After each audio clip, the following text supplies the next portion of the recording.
In terms of benefits, in the US, benefits tend to be more of a carrot to attract talent. In Latin America, they are more of a shield. They are mandated by law. And some of the benefits that are frequent and pretty standard in Latin America is the 13th or 14th salary or aguinaldo or Christmas bonus, right? In some places, it can go to 4 months of salary. So that's an additional cost that you should add to the base. Some countries also have a mandatory profit sharing, which is if you as a company produce a certain amount of profit, you should actually separate part of that profit, 10% of that profit, and distribute that profit amongst all the employees.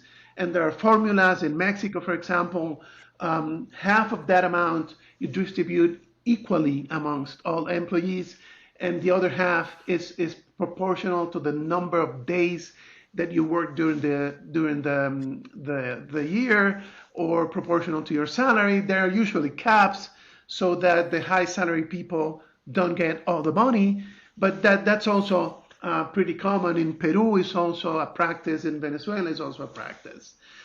And then the severance laws. LATAM has very strict severance protections, and it can mean a lot of money for people that are dismissed with no fair cause, and for companies that's that's a liability that they have actually to take into account and put in their books, because eventually at the termination of the working relationship, you will need to pay for that, right? And then there are perks that are pretty frequent.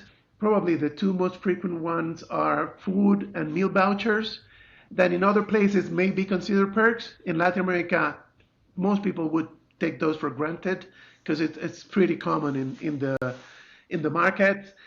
And then in terms of benefits, the medical plans are pretty much everywhere and are paid by the companies, and also including dependents, which means your spouse and your kids below 25 years of age would be covered and paid for by the company. And that's probably related to the fact that Social Security healthcare is really bad in most places in the region. So a multinational company would be interested in providing this benefit so that their employees can actually have access to good healthcare. And that's also the same with life insurance, pretty common as a benefit. And the other benefit that is pretty significant and is well, and most people would like this benefit is the company car.